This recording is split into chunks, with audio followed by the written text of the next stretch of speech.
بسم الله الرحمن الرحیم. نن زموږ د عربي کا معلم د اولې حصې سبق نمبر 16 دی. الدرس الثاني به وایو. الدرس الثاني کې ان شاء الله تمرین کې به موږ دریم څلورم پنځم شپږم در سوالونه به حل کوو.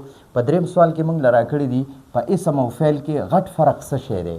په اسم او فعل کې غټ فرق څه شی دی. نو ګورئ دې نه مخکې درس کې ما تاسو ته ویلو چې د اسم معنی په خپل معلومیږي د بلې کلمې محتاج نه او د فعل معنی په خپل معلومیږي د بلې کلمې محتاج نه لکه د حرف په شان. خو په اسم کې زمانه نه وي او په فعل کې زمانه وي. ٹھیک شو؟ نو مقوي وای په اسم او فعل کې غټ فرق د زمانه دی. د وخت په فعل کې وخت وي یا تیر شوی وخت وي یا موجوده وخت وي یا راتلونکي وخت وي او په اسم کې وخت نه وي. ٹھیک شو؟ نو په اسم او فعل کې غټ فرق د زمانه دی چې په اسم کې یوه زمانه هم نه وي. په اسم کې یوه زمانه هم نه وي. لکه زید د یو کس نوم دی نو دې کې د زمانې ضرورت نشته چې پرون زید نن زید یا سبا زید د دغې ضرورت پکې نشته. قلم د یو قلم نوم دی، قلم د یو سیز نوم دی نو دې کې د زمانې د وخت ضرورت نشته. بس دا قلم دی وي یو نوم دی. کتاب دا یو نوم دی، دې کې د وخت ضرورت نشته. ٹھیک شو؟ نو په اسم کې زمانه نه وي او په فعل کې زمانه وي او په فعل کې د دریو زمانو نه یوه زمانه ضرور وي. لکه ضربه هغه یو سړي په تیره شوې زمانه کې وخل وکړه نو دا ضربه ته موږ فعل ماضي وایو. د ضربه ته موږ فعل ماضي وایو. لکه پرون وخت کې چې چا وهل کړي دي نو موږ هغه ته وایو یاره په تیره شوې زمانه کې وخل وکړه، په تیر شوي وخت کې وخل وکړه، پرون ورځ کې وخل وکړه. نو دغه ضربه چې دی که نه د دې معنی دغه نه ده ګوره چې پرون ورځ باندې وخل کړي دي او نور وخت کې نه دي کړي. ٹھیک شو؟ نو خو صرف زه ستاسو د پوهولو دپاره اسان الفاظ استعمالوم. ضربه معنی د هغه یو سړي په تیره شوې زمانه کې وخل وکړه نو دا ضربه فعل دی، دې کې زمانه ضرور وي. ٹھیک شو؟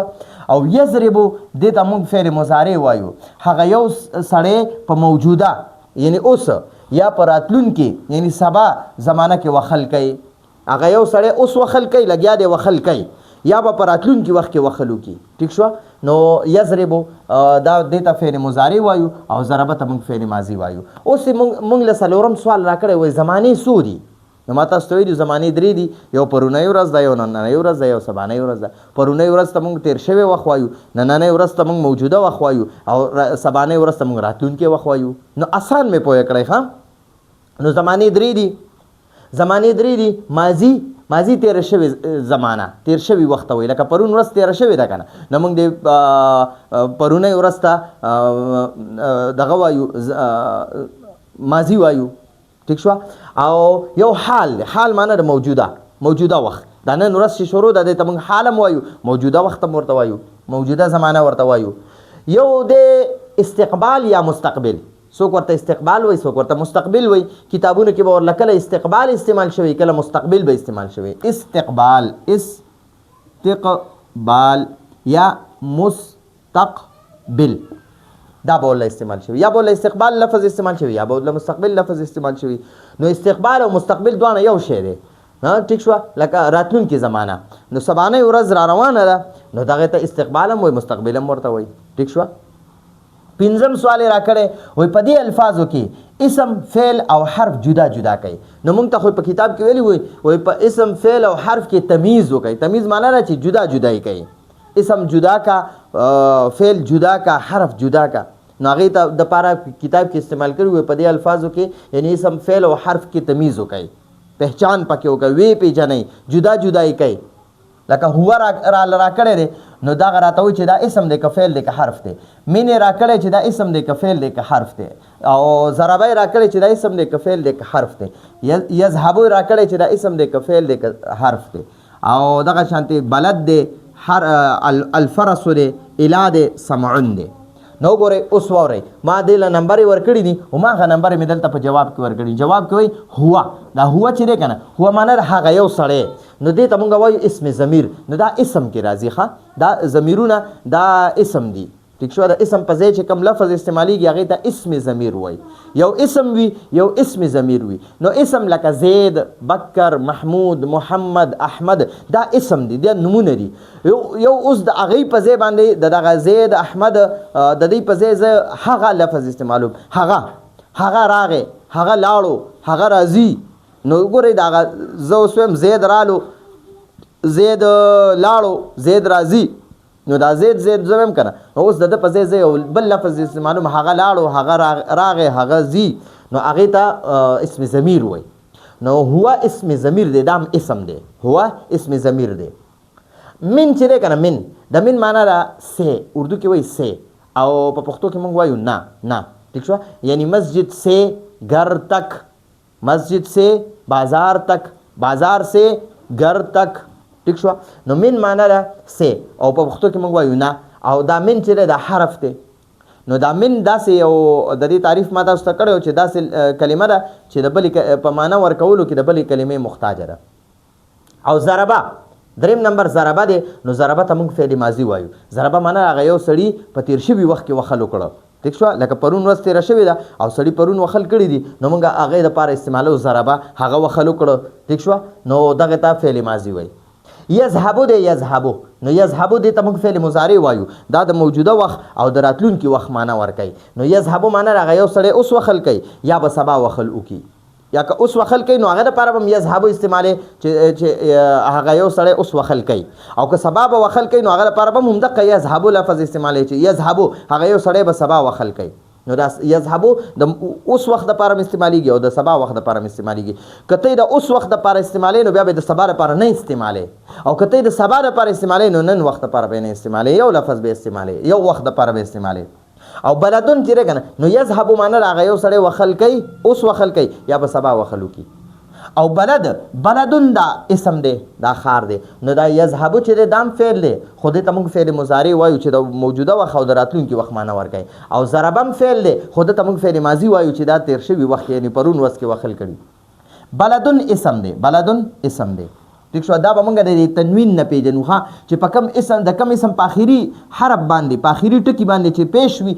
دوه پیشونه وي یا دوه زبرونه وي یا دوه زیرونه وي نو پوه شه چې دا اسم دی ښه یا چې د کم اسم په شروع کې الف لام وي که نه دا ال وي ال داسې ال فرسو نو پوه شه چې دا هم اسم دی ښه نو دا ال چې دی دا په فعل او حرف باندې نشي راتلی ښه د فعل او په حرف په شروع کې ال نشي لګېدی دا به همیشه د اسم په شروع کې لګي نو دا الفرسو دا هم اسم دی اله چې دی که نه اله نو د اله معنا ما تاسو ته کړې وه د دې معنا د پورې نو اوس پوه شه چې دا اله معنا باندې څوک پوهېږي که نه پوهېږي چې نه پوهېږي نو پوه شه چې دا حرف دی ښه ٹھیک شو چې د سره د بله کلمه نه میلو کړي بل لفظ د ورسره نه میلو کړي اله سره نو د په معنا نه پوهېږي نو پوه شه چې دا حرف دی سمعون ته وګوره ما تاسو ته دلته په بلدون کې وي چې په کم اسم باندې دوه پیشونه یا دوه زبرونه یا دوه زیرونه وي نو هغه به اسم وي نو سمعون ته وګوره په ده باندې دوه پیشونه دي که نه نو دا هم اسم دی ښه دا اسم دی بیا د دې خپل نومونه دي اسم مصدر او معرب باللام او نکره اسم او دا خپل د غیر خو موږ هغه پکې نه چیړو ٹھیک شو نو اسم جامد او اسم مصدر او اسم مشتق نو هغه خبرې پکې زه نه کوم خو بلدون اسم دی الفرسو اسم دی ځکه بدر په شروع کې الف لام دی د بلدون په آخره کې تنوین دی دو پیش دی نو دا اسم دی او سمعون په آخره کې تنوین دی دو پیش دی نو دا اسم دی ښه نو چې د کم اسم په آخري حرف باندې په آخري ټکي باندې دوه پیشونه یا دوه زبرونه یا دوه زیرونه راشي ٹھیک شو نو پوه شه چې دا به اسم وي ښه دا د اسم علامات دي دا د اسم علامات دي اسم ٹھیک شو اسم به موږ د څه نه پیژنو چې په آخري حرف باندې به یا دوه پیشونه یا به دوه زبرونه یا به دوه زیرونه یا به په شروع کې الف لام وي داسې ال ٹھیک شو یا د دې مونږه په علم النحو کې تقریبا چې 11 څومره د دې علامات ویلي نښې ویلي دي هغې نښو نه به پیژنې اسم چې هغه نښې په یو لفظ کې وي نو هغه به اسم وي بیا هم د فعل نښې ویلي دي علامات هم ویلي دي په نحو میر کې تاسو وګورئ ما په هغې کې هم ډېر تفصیلي ویلي دي ډېر ښکلي اسان الفاظو کې په علم النحو کې هم ډېر اسان الفاظو کې حل کړي دي نو تاسو هغه وګورئ د اسم علاماتو پیژنئ د فعل علاماتو پیژنئ ٹھیک شو چې د دوو علامات ته او پیژنده که نه نو ته به بیا په ټول قرآن او حدیث کې اسم هم پیژنې فعل به هم پیژنې حرف به هم پیژنې خو د اسم او د فعل علامات یې زده کوئ په یاده باندې زده کوئ ګورئ ښه او دا به پاخه یادوئ ٹھیک شوه نو دا هو چې دی که نه هو اسم ضمیر دی من دا هم حرف دی نو هو هم اسم دی من حرف دی ضربه فعل دی یذهبون فعل دی بلدون اسم دی الفرسو اسم دی اله حرف دی سمعون اسم دی ٹھیک شوه اوس راله شپږم سوال راکړی وای د معرفه اسم او د نکره اسم تعریف هم وکړئ، یعنی د معرفه اسم هم تعریف وکړه، د نکره اسم هم تعریف وکړه، بیا د دواړو مثالونه مو لیکه، د نکره مثالونه ولیکه، د معرفه مثالونه ولیکئ. نو موږ جواب ورکو وای د خاص خلکو، جواب دی د خاص خلکو، د خاص ځایونو او د خاص څیزونو نومونو ته معرفه وای، اسم معرفه وای. اسم معرفه څه ته وای؟ د خاص خاص خلکو نومونو ته اسم معرفه وای، د خاص ځایونو نومونو ته اسم معرفه وای، د خاص څیزونو نومونو ته اسم معرفه وای. ٹھیک شو؟ لکه خاص خلق څوک دي؟ نو ګورئ محمد صلی الله علیه وسلم د ارچا محمد صلی الله علیه وسلم نعوذ بالله نه دی نوم کنه، نو دا محمد صلی الله علیه وسلم خاص خلکو کې راغی، نو دا معرفه دی. دغه شان وګورئ زمونږ په دې وخت کې شیخ ادریس شهید رحمت الله علیه، نو هر سړی خو شیخ ادریس شهید رحمت الله علیه نه دی کنه، د یو خاص سړي نوم، نو هغه یو خاص خلکو کې راغی، نو دا معرفه شو. خاص ځایونه لکه مکة المکرمه دا یو خاص ځای دی، یو خاص د عبادت ځای دی، د الله کور دی، حرم شریف دی، مکة المکرمه. مدینة المنوره دا یو خاص خار دی، د رسول الله صلی الله علیه وسلم روزه مبارکه ده. نو خاص ځایونه او زمونږ پاکستان کې پیښور یو دی، چارسده یو دی، د ټولو ښارونو چارسده نه دی نوم. اسلام آباد دا هر خاریه اسلام آباد نه دی نوم، د یو ځای نوم دی. ٹھیک شو؟ کراچۍ د هرې خاریې نه دی نوم، د یوې خاریې چېرته کراچۍ نوم دی. لاهور د هرې خاریې نه دی نوم، پاکستان کې په زرګاو خاریې دي، خارونه دي، خو د هر یو خار خو لاهور نه دی نوم کنه، د یو خاص خار نوم دی. نو دغه خاص ځایونو نومونو ته معرفه وایي، معرفه. او خاص څیزونه چې دي هغه معرفه دي. لکه خاص څیزونو کې بیا ما دا دی لیکلی دي القلم، قلمون چې دی کنه دا نکره دی، خو چې د په شروع کې الف لام ولګېدو القلم، نو بیا پوه شه چې دا معرفه شو. ٹھیک شو؟ نو د خاص خلکو، د خاص ځایونو او د خاص څیزونو نومونو ته اسم معرفه وایي. لکه زیدون دا د هر چا خو زید نه دی نوم کنه، چېرته لس طالبان دلته ناست دي نو د یو طالب به پکې زید نوم وي، د لسو واڼو خو زید نه دی نوم کنه. ٹھیک شو؟ نو دغه یو کس پکې زید نوم دی، نو دا معرفه شو، د یو خاص سړي نوم دی. ٹھیک شو؟ مکة المکرمه، نو دا د یو خاص خار نوم دی، د هرې خاریې نه دی نوم.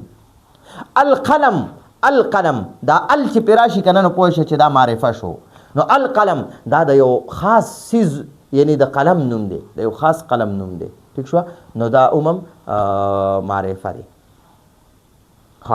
نو دا زیدون معرفه دی، مکه معرفه دی او القلم معرفه دی. دا مثالونه دي او تعریف مې درته ولیکو چې د خاص خلکو، د خاص ځایونو او د خاص څیزونو نومونو ته معرفه وایي. او نکره څه ته وایي؟ اوس دقه الټه کا، دلته خاص وکنه د خاص خلکو نومونو ته معرفه وایي، نو اوس په دا وویه د عام خلکو نومونو ته معرفه وایي. د خاص ځایونو نومونو ته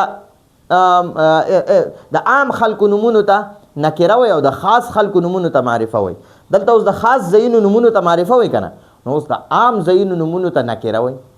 د خاص څیزونو نومونو ته معرفه وایي که نه، او د عام څیزونو نومونو ته نکره وایي چې عام وي خاص نه وي. ګورئ، او نکره عام نومونو ته وایي لکه رجلون یو سړی، هر سړي ته رجل وایي، د دنیا هر یو سړي ته رجل وایي. ٹھیک شو؟ خو که د ده په شروع کې د الف لام ولګو، ال دې ولګو، نو بیا دې دا معرفه کو. نو رجلون یو سړی، د دنیا هر یو سړی که هغه مسلمان وي او که کافر وي، خو چې سړی وي نو هغه ته رجل وایي. بلد یو خار دی، نو په دنیا کې څومره خاریې دي هر یو خار ته بلد وایي، هر یو خار ته په عربی کې بلدون وایي. نو پوه شه چې دا بلدون نکره دی. کتابون په دنیا کې څومره کتابونه دي، د هر ژبې کتاب شته، نو هر یو کتاب ته کتاب وایي، نو دا کتاب نکره شو. اوس که په کتاب کې ته یو کتاب خاص کې لکه قرآن پاک، قرآن مجید، نو د ټولو کتابونو نومونه خو قرآن مجید نه دی نوم کنه. ٹھیک شو؟ یا که ته په یو کتاب خاص کې لکه بخاری شریف، نو د دنیا کې څومره کتابونه دي کنه، که د پښتو دي، که د اردو دي، که د انګریزي دي، که د فارسی دي، که د چینی زبان دي، که د عربی دي، که د هرې ژبې دي، نو د هر یو کتاب خو بخاری شریف نه دی نوم کنه، د یو خاص کتاب نوم بخاری شریف دی. مسلم شریف د یو خاص کتاب نوم دی. ٹھیک شو؟ نو دقه چې نوم دی ورله کتاب لواغستو، نو دا دی خاص کو، معرفه دی کو. خو چې صرف کتاب وی کنه دا نکره دی. ٹھیک شو نو کتاب نکره دی، بلد نکره دی، رجل نکره دی. او دلته کې چې دی زید معرفه دی، مکه معرفه ده او القلم دا معرفه ده. نو امید دی تاسو په دې باندې پوه شوي یې.